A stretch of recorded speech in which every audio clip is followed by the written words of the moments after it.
Do you ever wonder why new viruses appear? And what is the total number of viruses out there? What can we do about that? Can we really deal with this emergence of new viruses every day?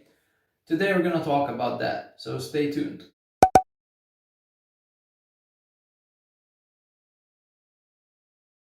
Hey everyone and welcome back.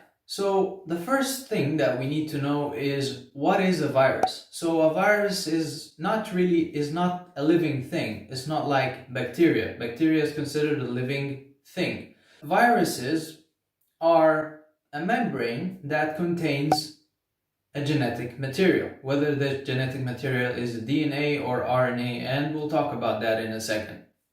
Now, how do viruses spread if they're not really living? So they need a host in order to do that.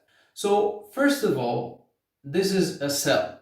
Now the cell has a nucleus, and inside the nucleus the genetic material is there.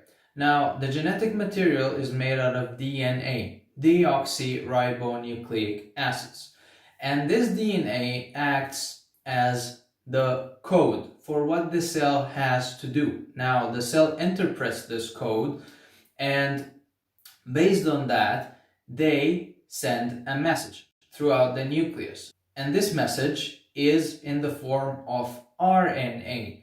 Now RNA is just one strand of genetic material and is called ribonucleic acid. Now this RNA is called the messenger RNA and is sent outside the nucleus in order to be decoded and translated into protein production.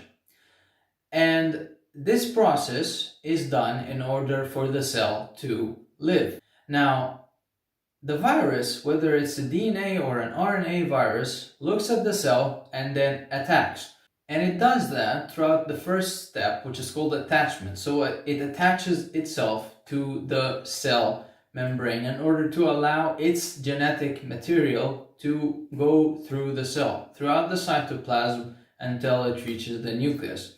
And then inside the nucleus, it starts to replicate in order to take over the DNA of the cell, to be the boss, and sends the messages through its own mRNA to replicate itself, and therefore it starts to use this factory inside the cell in order to replicate its own self, disregardless if it's DNA material or RNA. And when the cell is overpopulated with this new genetic material, it bursts and the virus spreads and goes on to infect more and more cells.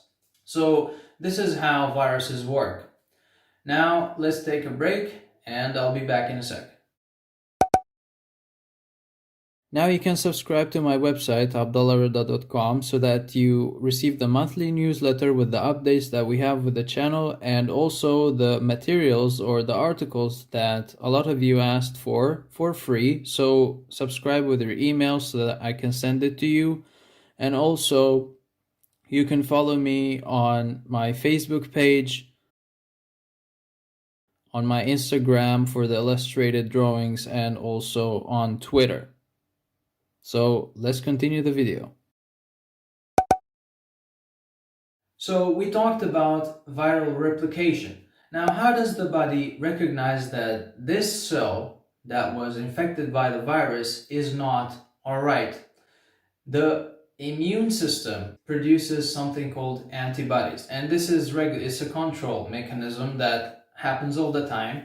These antibodies, they bind to some extensions on the cell membranes. They're called antigens, and when they bind together, so based on the type of the antibody and the antigen, when they combine together, they tell the immune system that this cell is a self cell, which means that this cell is from this body and it belongs there, everything is under control.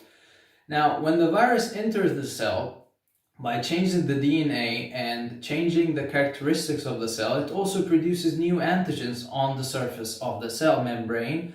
And when the antibodies try to bind to that, they are not binding properly, or they have different combination. and this alerts the immune system that something is wrong in this cell, and it identifies as a non-self cell, as something different, as something foreign, and they attack it.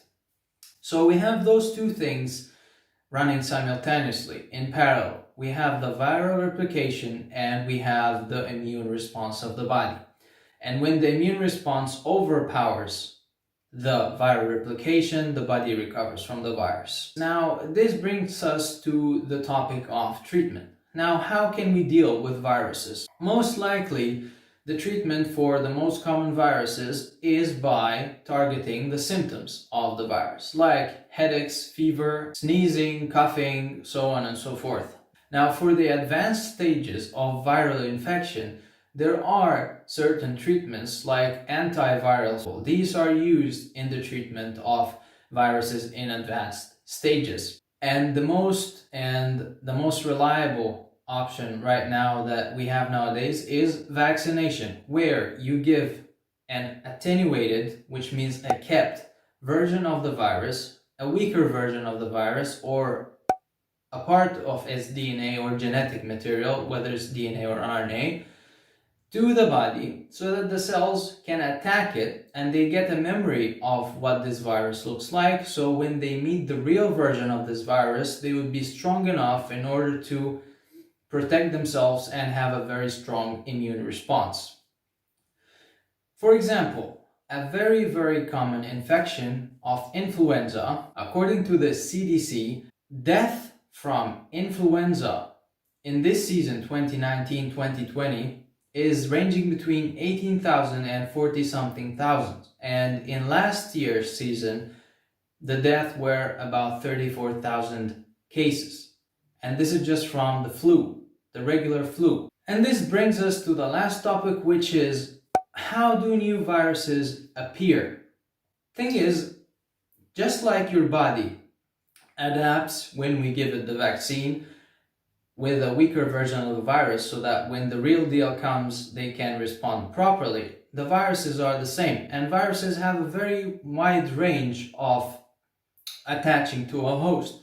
For example, a virus can infect a pig and then it will go on for a chicken or any type of bird, and then it can also go inside a bat or a snake, and then it is found inside their fluids, so their saliva or their waste products, and anything that comes in contact with these would be infected with the virus. And this way they can go back to human hosts. But when they return, they have so much changes in their genetic material that they become much and much stronger than the body can take.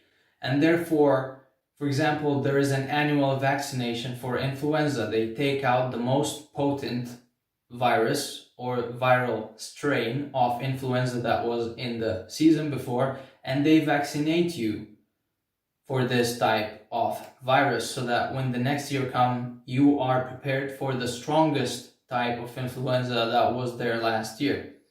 And this is a very important step if you're very vulnerable to the flu, for example. So that's it for today. I hope you learned something new. And don't forget to like, share, and subscribe to the channel and ring the bell button in order to be notified when we upload a new video. And visit me on my website, hamdallareda.com, and subscribe there as well in order to receive the newsletter or any new articles. Or you can contact me and ask me if you want something specific or new topics for new videos. So thank you for watching, and I will see you next time.